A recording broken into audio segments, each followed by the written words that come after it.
Good evening, ladies and gentlemen. It is 6:30 p.m. I will call the Tuesday, October 16th, 2018 meeting of the Superior Common Council to order. Please rise for the Pledge of Allegiance. I pledge allegiance to the flag of the United States of America and to the republic for which it stands, one nation, under God, indivisible, with liberty and justice for all. Will the clerk please call the roll? Councillor Olson? Here. Councillor Van Sickle? Here. Councillor Bender? Here. Councillor Sweeney? Here. Councillor Fennessy? Here. Councillor Elm? Here. Councillor Ludwig? Here. Councillor Sutherland? Here. Councillor Kern? Here. Councillor Dahlbeck? Here. Youth Councillor Levine? Here. Youth Councillor Newman? Here. Youth Councillor Locke? Here. Youth Councillor Radke? Here. Recognizing a quorum.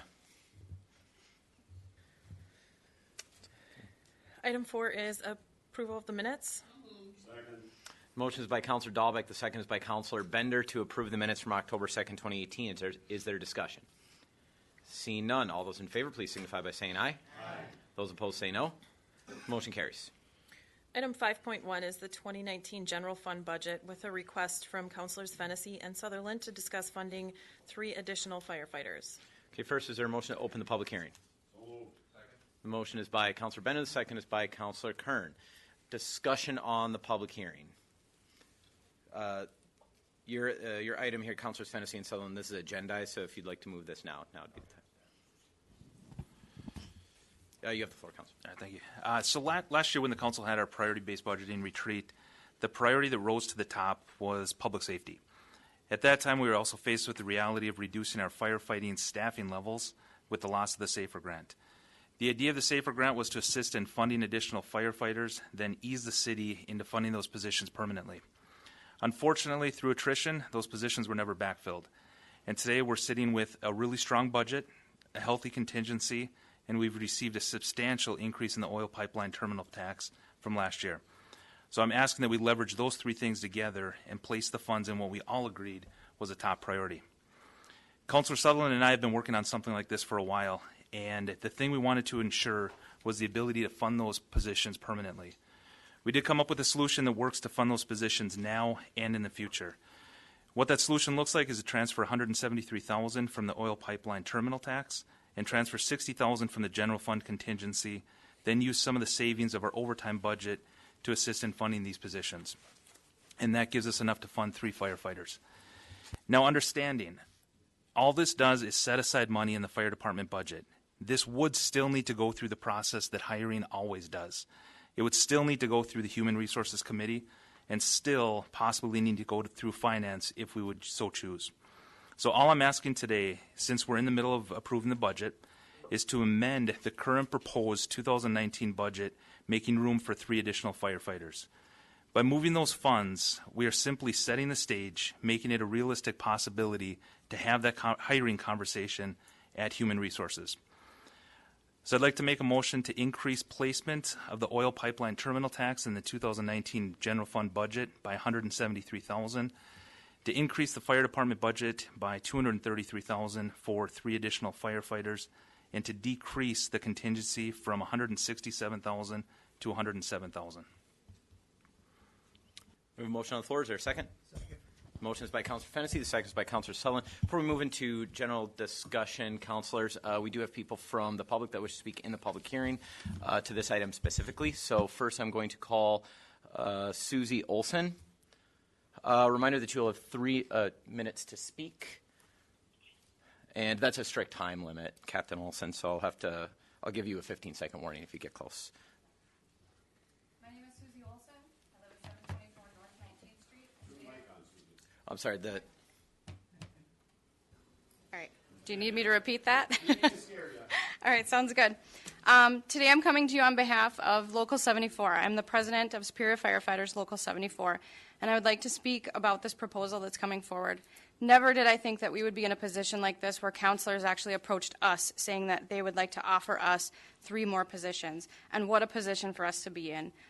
In my 16 years here, our call numbers have only increased. We've doubled our responses that we've gone on in the last 16 years that I have been here personally. The types of calls that we've been on have changed too.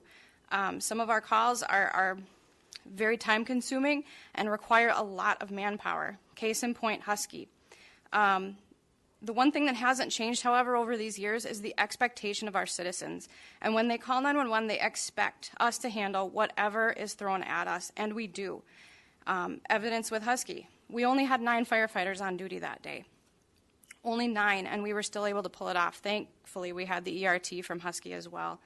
But only having 9 people working on the rigs that day. So adding the additional staffing would help our jobs to be more efficient and do it more safely.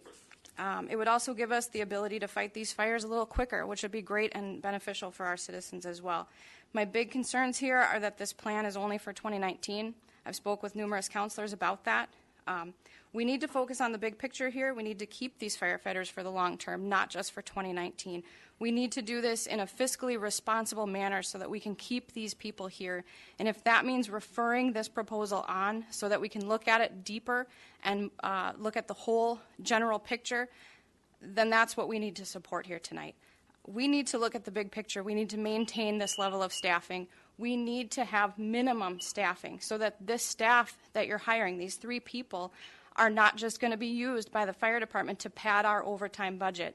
I just sat today and looked through the 2017 numbers. In 2017, which was a safer grant year that we had an additional 3 firefighters on our engines, Engine 3 was only staffed with 4, 20% of the time. Engine 2, the engine I work on, the busiest engine in this city, was only staffed at 4, 32% of the time. And that's because we don't bring in overtime to cover those to cover those spots on the rigs when people are off being sick, injured, vacation. So if we're gonna hire 3 additional firefighters, which I support, we need to do this. We need this staffing in the city. We just need to do it in a fiscally responsible manner so we can keep these 3 firefighters and use them to the benefit of our firefighters and to the benefit of our citizens. Thank you. Thank you, Captain. Cameron Volbrecht.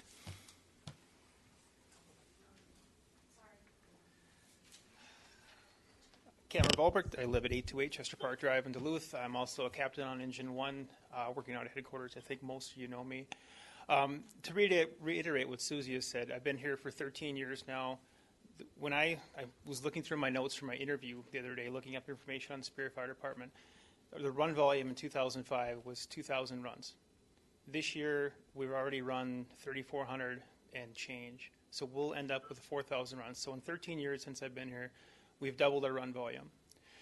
The increase in staffing, we've talked with most of you guys that have been through Fire Ops 101. Increase in staffing not only helps us achieve what NFPA sets out as our industry standard with 4 on a rig, but it also is going to assist us with responding to different incidents. When we look at some of the major incidents that we've had over the last couple of years, the arson fire that happened 2 years ago where we had the fire on, I think it was Oaks that started it, and the arsonist moved south. Most people don't know this, but when that fire occurred, Engine 1 and Engine 2 were both on medical calls. And that's more and more common as our call volume goes up. The first due engine for that fire in North End and Superior was actually Engine 3, with three individuals on the engine that night. So as that becomes more common, having that staffing on the engines themselves when we do respond allows us to do more work when we show up. And also, going from 3 to 4 is only a 33% increase in staffing when we think of the numbers. However, it enables us to double the amount of work we do when we arrive on scene for a fire. Simply because the captain is busy trying to do a 360, trying to locate where the fire is, trying to get information on what's going on in there. The operator is operating the engine, operating the pump. So by doubling the amount of firefighters that are riding the back seat, we're able to simultaneously get the hose to the door, get forced entry if we need to, and get the fan to the door if we have to. So it actually doubles the work and can increase that time or decrease that time from arrival through in the door with a nozzle by as much as 30 seconds to a minute because we're able to get things done at the same time. I know this is a one-year solution. I realize that, and I've talked to a couple of counselors about that. We need to find a long-term funding solution that works for us. We also need to look at what our minimum staffing levels are. So when we're asking the public to pay for additional staffing, that those people, men and women, are on the street every day. So we have those resources on the street. I do support starting in increments. We have to start somewhere. I think it's important to get the people hired, get them on the street, work our way up, get them funded for 2020 and beyond. One of the problems we're going to run into if this is the incremental funding is recruitment and retention. We're already starting seeing these problems, and Cammie's not here tonight, but she can talk about our lists have gotten much smaller. When we operate tests. 15 seconds, please, Captain. What's that? You have 15 seconds. All right. When we do tests, our numbers are getting smaller. If we're hanging over these individuals that they may not be here for more than 1 year, we're going to lose top quality candidates to other places like Duluth. So I hope you vote yes for this, but we need to find a long-term solution and increase our staffing minimum. Thank you. Thank you, Captain. That is all we have. Would anybody else like to speak in the public hearing from the public?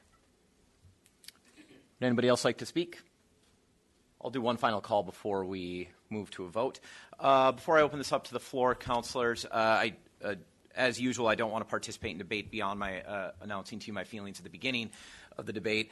I believe that this motion should be referred for a number of reasons. I believe it should be referred to a committee of the whole meeting at our next regular council meeting to allow for further discussion of what is a very substantial financial decision. Clearly the most substantial financial decision we have discussed in the process of creating this budget. It's a decision that has ramifications not just for 2019, but for the foreseeable future. As many of you have seen in the numbers that become projected, if we make this decision, the projected deficits of the general fund fairly dramatically increase over the next few years due to this decision, because it is highly unlikely that we are going to just automatically remove the firefighters if we don't want to pay for them anymore. We would have to continue to transfer money in to cover the substantial deficits that this would create.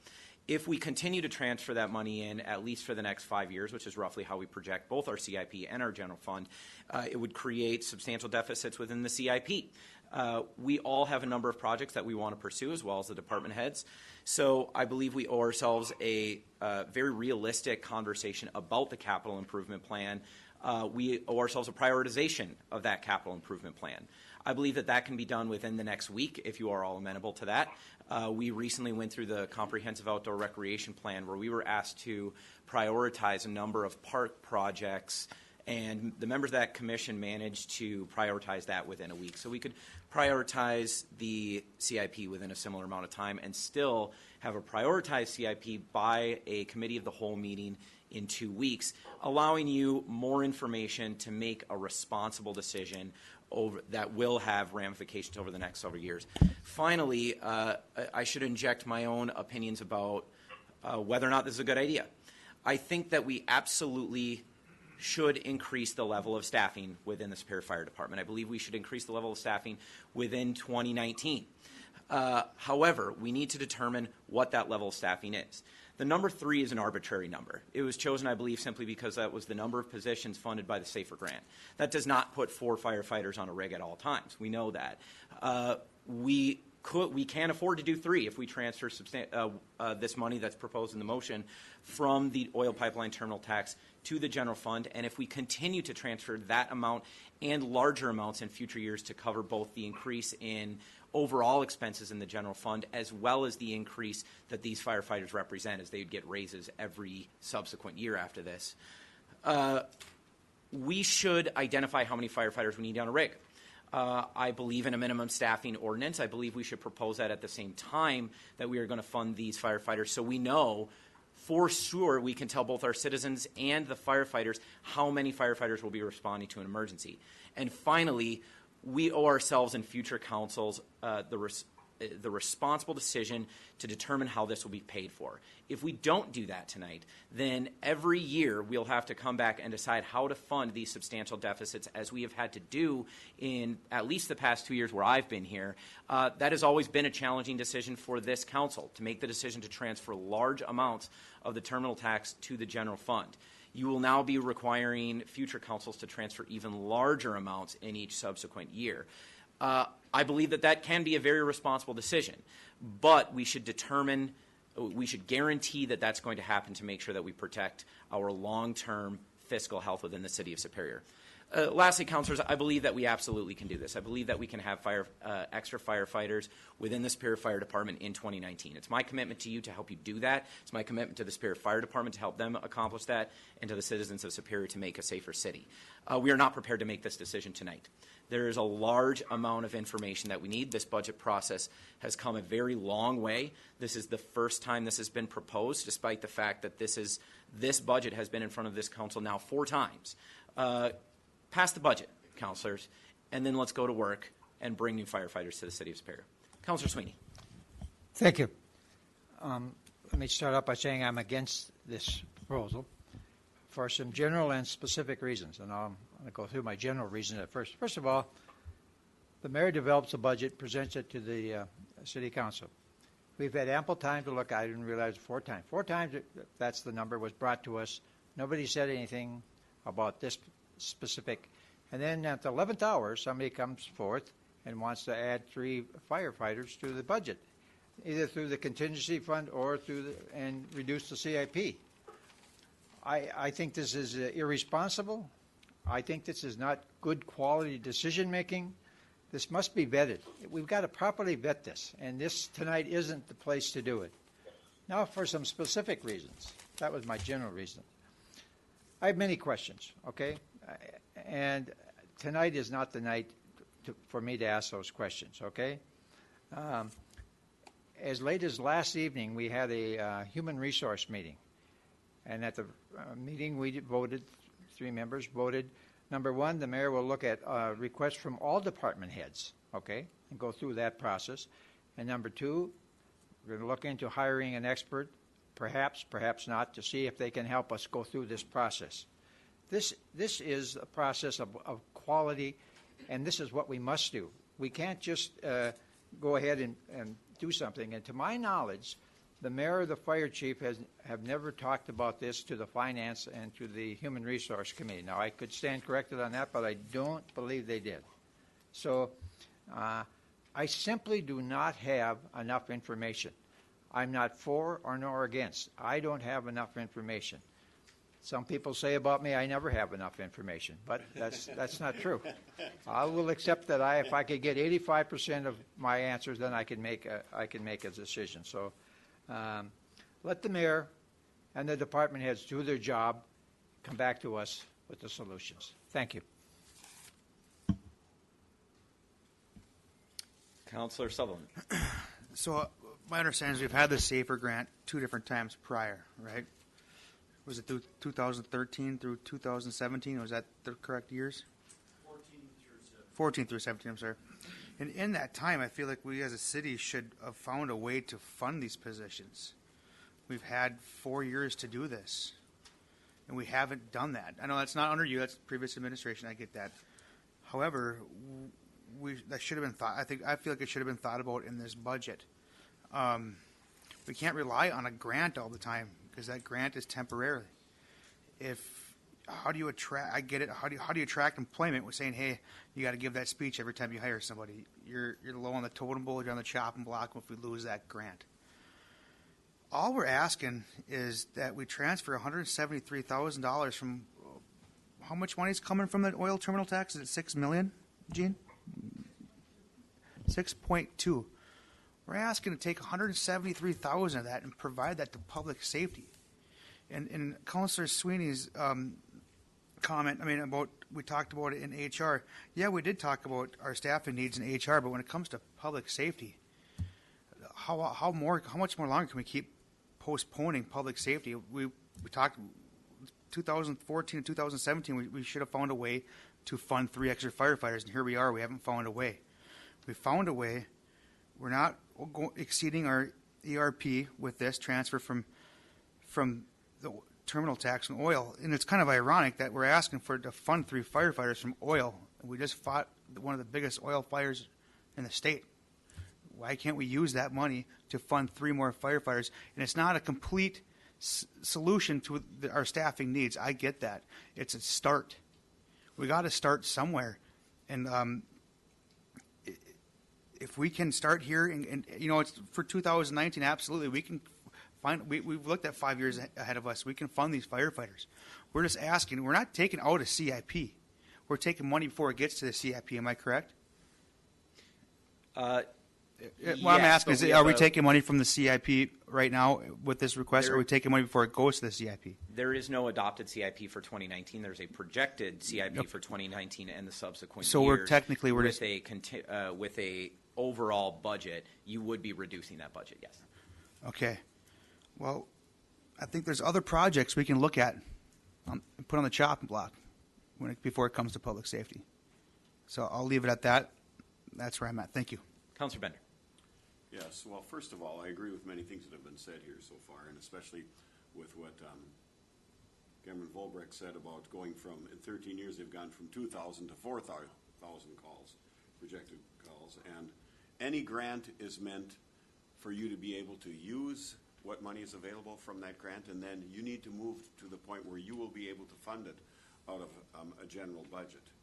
And so the mayor had mentioned that this is probably best discussed at a committee of the whole. So I would make a motion that we refer this to a committee of the whole meeting. And I think, is that date going to be the 6th or the 7th? 7th, right. 7th of November. 7th of November, yes, because it's going to be the day after the election. Did you make a motion? I made that motion. I will second that. The motion is by Councilor Bender. The second is by Councilor Sweeney to refer this motion to discussion at committee of the whole on the November 7th meeting. Is there discussion on the motion to refer? Yes, Mayor. Councilor Olson. If this passes and we are looking at referring this to committee of the whole, I would suggest that the authors of the support for these three positions bring information to that meeting so that we can look at and make the best possible decision that we can with information given to us. Craig, I know exactly what you're doing, and I applaud your efforts. And the fact that we have been kind of delaying this for a long period of time is a little gut wrenching. But if we're going to do this long into the future, I think a good, stable plan, a little bit more precise than all we want to do is take $173,000 from this fund to fund it. That's all good. But then we got to worry about next year. So if we have a plan when we get to committee of the whole, I would really appreciate that so I can make a decision to the best of my ability. All I got. Thank you, Councilor. Further discussion on the motion to refer. Councilor Fennessy. Yeah, just to be clear, I have absolutely no problem referring this to a different committee. This isn't something that I need to get passed today. So if that's what the rest of the council would appreciate is a little more time, a little more information. I'm just thrilled that the issue is brought up and it's not going to die here tonight. So if you guys would prefer that that we send this to a committee of the whole, I'd be happy to bring all of the information that I have that really got us to this point here tonight. So I have absolutely no problem with that. Is there further discussion on the motion to refer? Councilor Sutherland. Yeah, I know that you think about it. I like the transparency side of that. But I don't want to see this conversation end and fizzle out. So whatever we need for numbers to provide and we can work with Director Vito and what we can do to bring to the next meeting. Let's do it. So thank you. Is there further discussion? Roll call, please. There's a request for a roll call vote. We will proceed to the vote.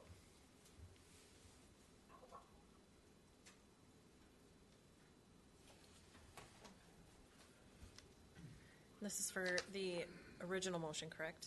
This is a motion to refer. Motion to refer, okay. Councilor Olson? Yes. Councilor Van Sickle? Yes. Councilor Bender? Yes. Councilor Sweeney? Yes.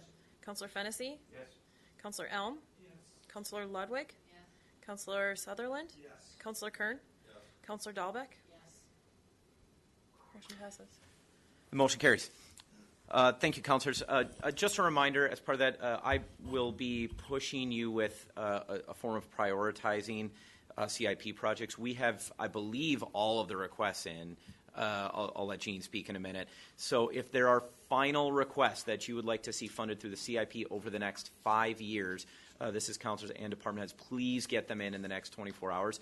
I will be sending the entire list of requests to councilors over tomorrow with some simple instructions for for you to personally rank them, and then we'll show you some of that data when we get to committee of the whole. That'll be something I'll add to the agenda. Item number 6. Oh, I'm sorry. We still have the overall budget. So is there anybody else that would like to speak in the public hearing on the 2019 general fund budget? Recognizing no other speakers, is there a motion to approve the 2019 general fund budget? Second. The motion is by Councilor Dahlbeck, second is by Councilor Bender. Is there discussion? Seeing none, all those in favor, please signify by saying aye. Aye. Those opposed say no. The motion carries. Item 6 is the consent agenda. Motion is by Councilor Kern, the second is by Councilor Elm. Is there discussion? Seeing none, all those in favor, please signify by saying aye. Those opposed say no. Motion carries. Okay. Item 8.1, City Clerk Kalan is recommending approval of miscellaneous licenses. Second. The motion is by Councilor Dahlbeck. The second is by Councilor Bender. Is there discussion? Seeing none, all those in favor, please signify by saying aye. Those opposed say no. Motion carries. Item 8.2, City Clerk Kalan is recommending approval of application by Quick Trip number 189 at 623 Hammond Avenue to appoint Jill E. Veerling as agent for the remainder of the license period. Motion is by Councilor Dahlbeck. The second is by Councilor Bender. Is there discussion? Seeing none, all those in favor, please signify by saying aye. Those opposed say no. Motion carries. Item 8.3, City Clerk Kalan is recommending approval of an original application for a Class B liquor and beer license by Superior Ales LLC, trade name 7 West Tap House at 1319 Tower Avenue for the remainder of the license period. Second. The motion is by Councilor Dahlbeck. The second is by Councilor Bender. Is there discussion? Seeing none, all those in favor, please signify by saying aye. Those opposed say no. Motion carries. Under business by the mayor, I just wanted to report to you, council. Many of you know I went to Madison today to meet with the staff of the Public Service Commission and deliver my own personal testimony regarding the Superior Water, Light, and Power rate increase. You all joined in supporting a letter to that commission, adding to that testimony. So I just want to say thank you for that support. I believe it will be well received. It is now part of that record. So thank you for that. Item 11.1 is a resolution introduced by the Public Works Director granting temporary limited easements for curb ramps, sidewalk updates on city parcels as part of the 2020 to 2021 East 2nd Street resurfacing project. The motion is by Councilor Fennessy. The second is by Councilor Bender. Is there discussion? Seeing none, all those in favor, please signify by saying aye. Those opposed say no. Motion carries. Item 12.1 is an ordinance introduced by the Common Council of the City of Superior amending City Code Chapter 112, Traffic Code Schedule J, disabled parking zones by adding 1413 Belknap Street, which is in front of Randy's Barbershop. Motion is by Councilor Sutherland, second by motion by Councilor Kern, second by Councilor Bender. Is there discussion? Seeing none, all those in favor, please signify by saying aye. Those opposed say no. Motion carries.